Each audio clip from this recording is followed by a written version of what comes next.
Many years ago, a young man named Giovanni Guasconti left his home in Naples to study in northern Italy.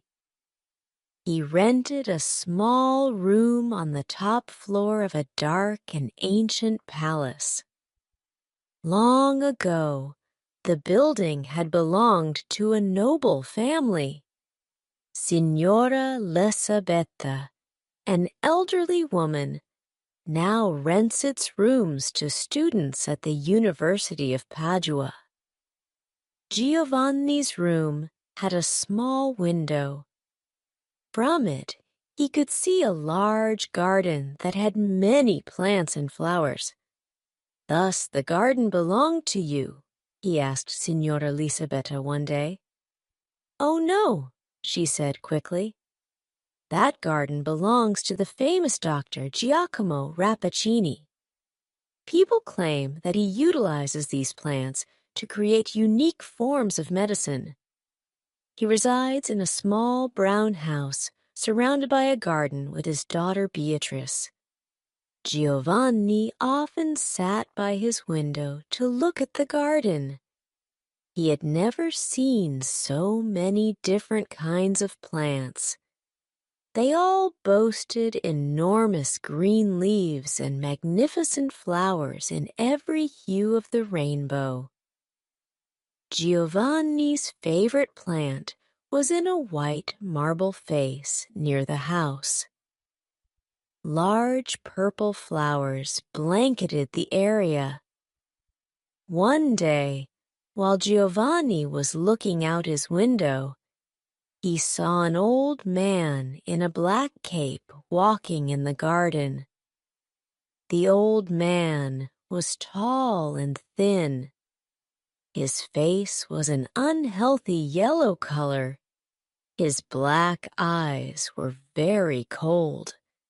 The old man wore thick gloves on his hands and a mask over his mouth and nose. He walked carefully among the plants, as if he were walking among wild animals or poisonous snakes. Although he looked at the flowers very closely, he did not touch or smell any of them. When the old man arrived at the plant with the big purple flowers, he stopped. He removed his mask and yelled loudly, "Beatrice, come help me." "I am coming, Father. What do you want?"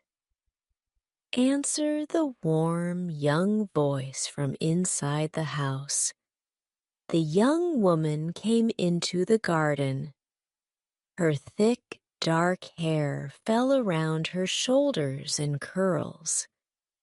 Her cheeks were pink, and her eyes were large and black. She seemed full of life, health, and energy as she walked among the plants.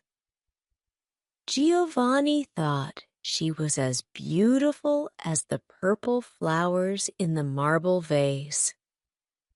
The old man spoke to her. She nodded her head as she touched and smelled the flowers that her father had been so careful to avoid. Several weeks later, Giovanni went to visit Pietro Vaglione, a friend of his. Professor Vaglione taught medicine at the university.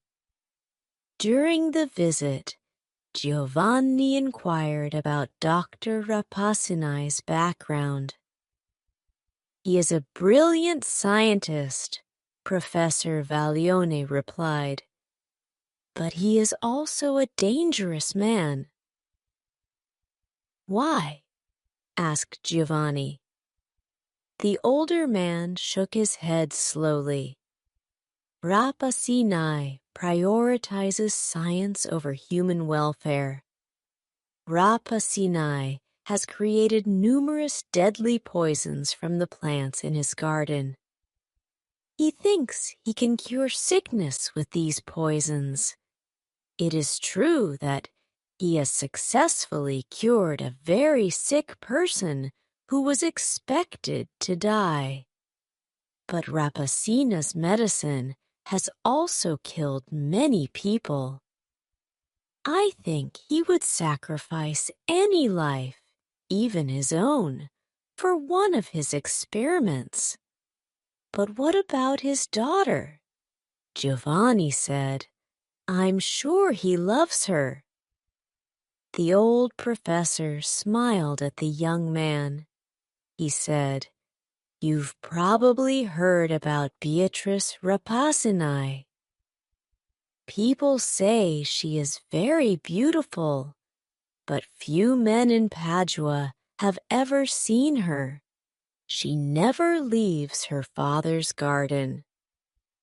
Giovanni left Professor Vaglione's house as the sun was setting.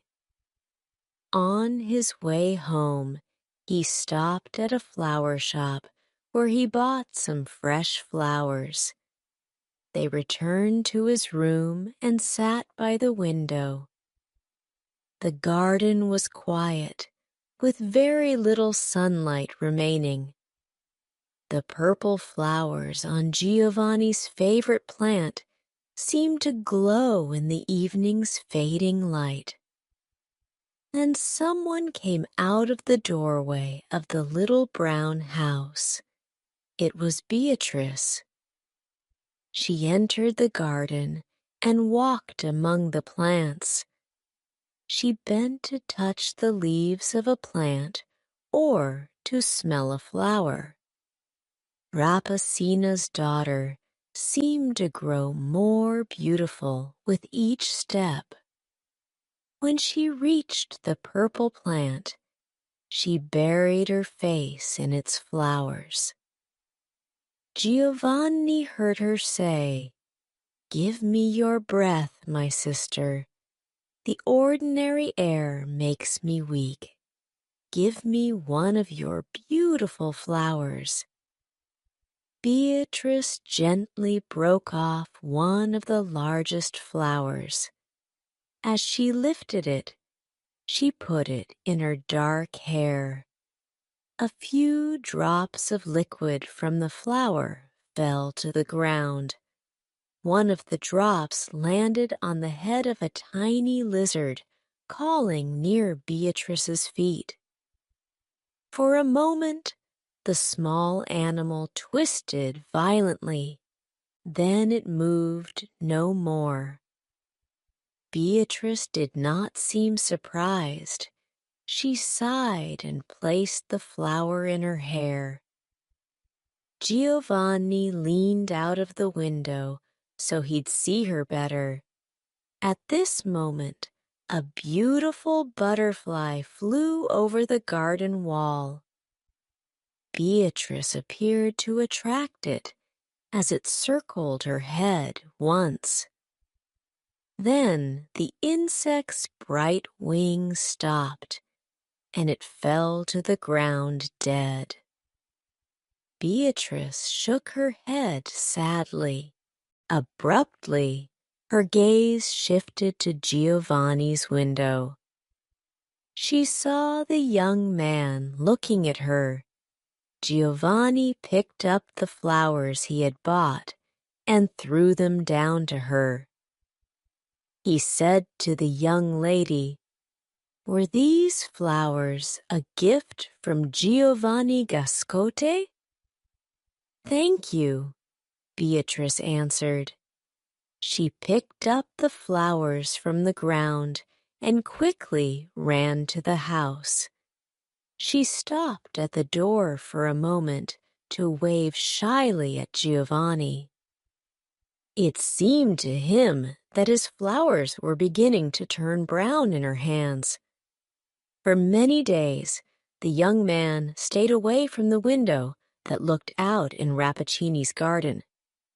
He wished he hadn't spoken to Beatrice, as he now felt overwhelmed by her allure. He was a little afraid of her, too.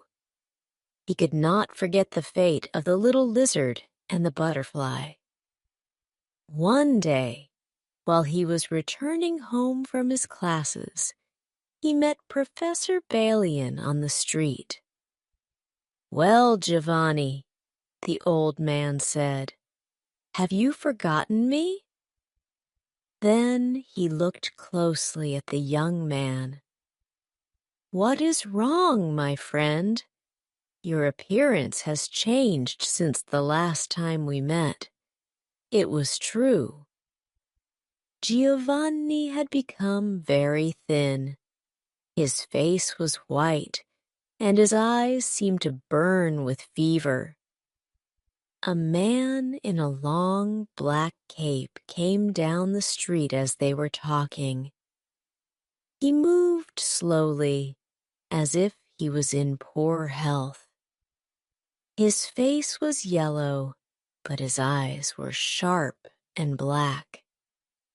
Giovanni recognized the men he had seen in the garden. As he passed them, the old man nodded coldly to Professor Balian, but he looked at Giovanni with a tremendous deal of interest. "It's Dr. Rappaccini," Professor Balian whispered after the old man had passed them. "Has he ever seen your face before?" Giovanni shook his head. "No," he answered, "I don't think so." Professor Balian looked worried. "I think he has seen you before. I know that cold look of his. He looks the same way when he examines an animal he has killed in one of his experiments. Giovanni, I am willing to stake my life on it. You are the subject of one of Rappaccini's experiments." Giovanni stepped away from the old man. "You are joking," he said. "No, I am serious." The professor took Giovanni's arm. "Be careful, my young friend. You are in severe danger." Giovanni pulled his arm away. "I must be going," he said. "Good night." Mr. Giovanni hurried to his room.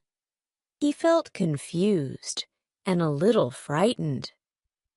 Signora Lisa Greta was waiting for him outside his door. She knew he was interested in Beatrice.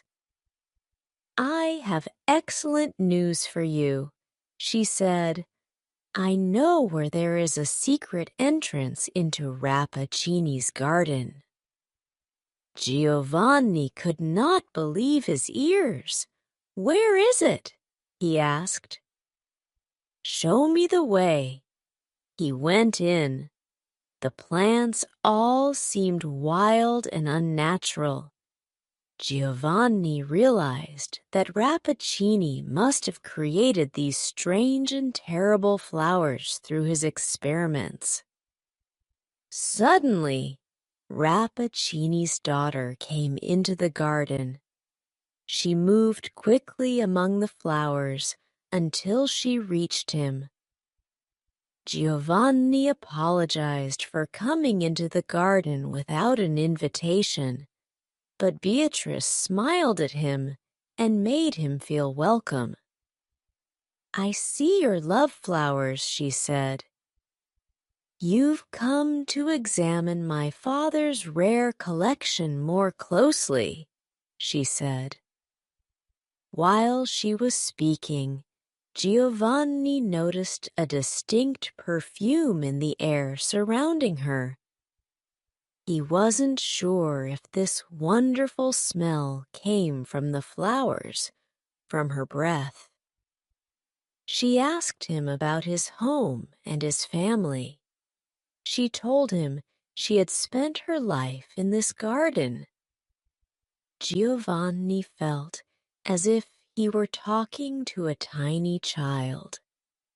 Her spirit sparkles like clear water. They walked slowly through the garden as they talked. Finally, they arrived at a stunning plant adorned with large purple flowers. He realized that the perfume from those flowers was like the perfume of Beatrice's breath, but much stronger. The young man reached out to break off one of the purple flowers, but Beatrice gave a scream that pierced his heart deeply. She caught his hand and pulled it away from the plant with all her strength. "Don't ever touch those flowers," she cried. "They will take your life." She fled into the house with a look of fear on her face. Then Giovanni saw Dr. Rappaccini standing in the garden. That night, Giovanni could not stop thinking about how sweet and beautiful Beatrice was. Finally, he fell asleep.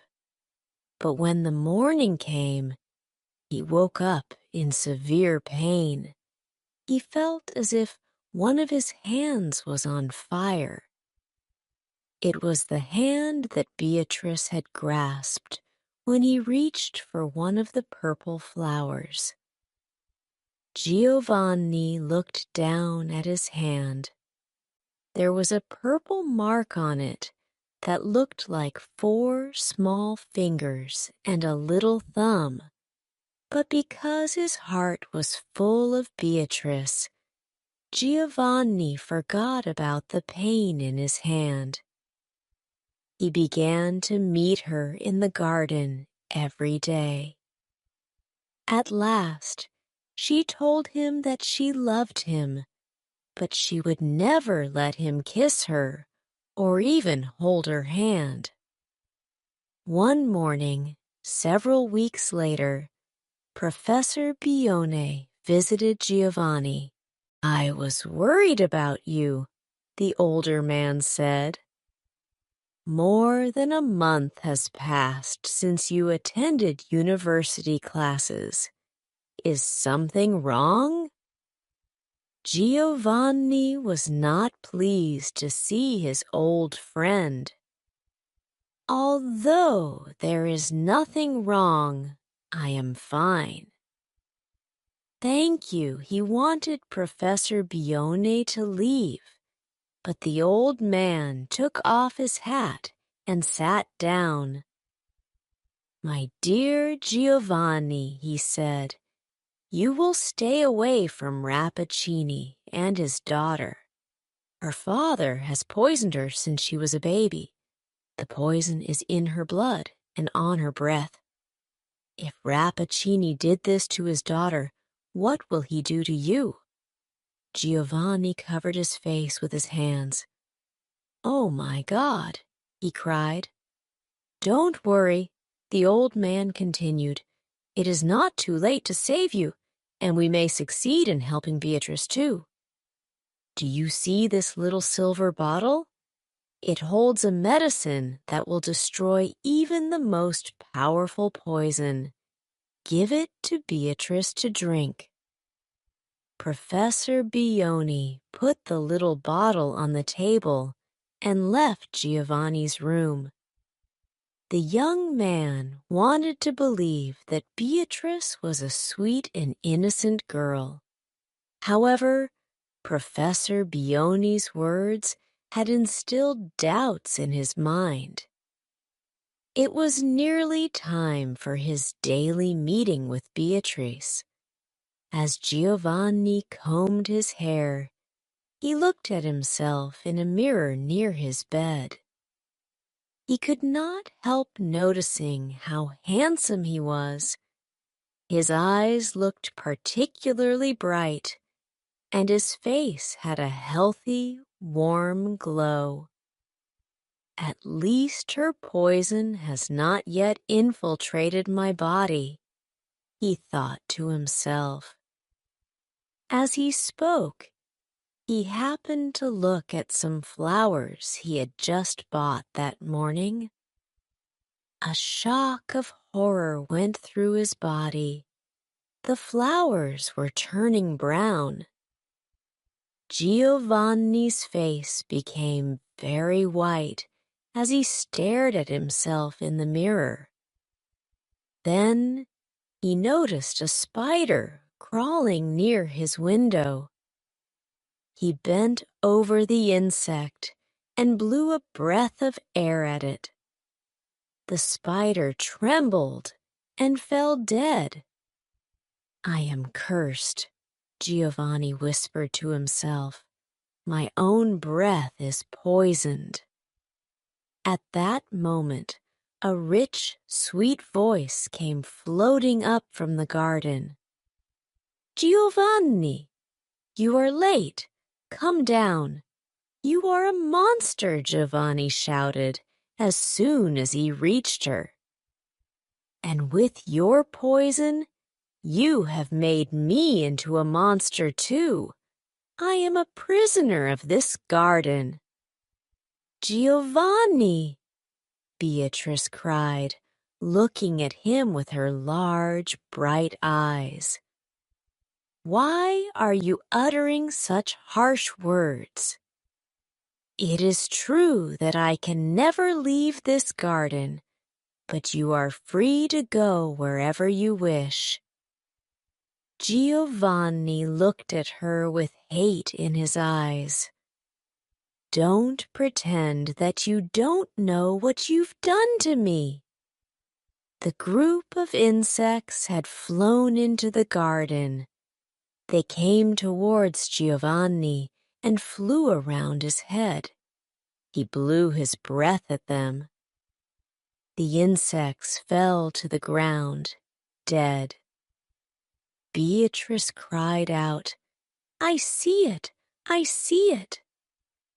This is the result of my father's scientific research. Believe me, Giovanni, I did not ask him to do this to you. I only wanted to love you. Giovanni's anger changed to sadness. Then he remembered the medicine that Professor Barione had given him.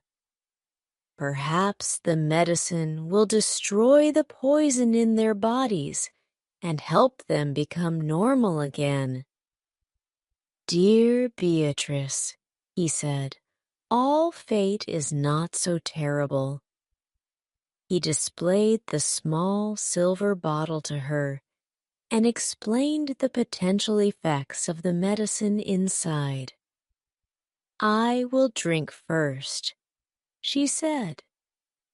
"He was waiting to see what happens to me before you drink it."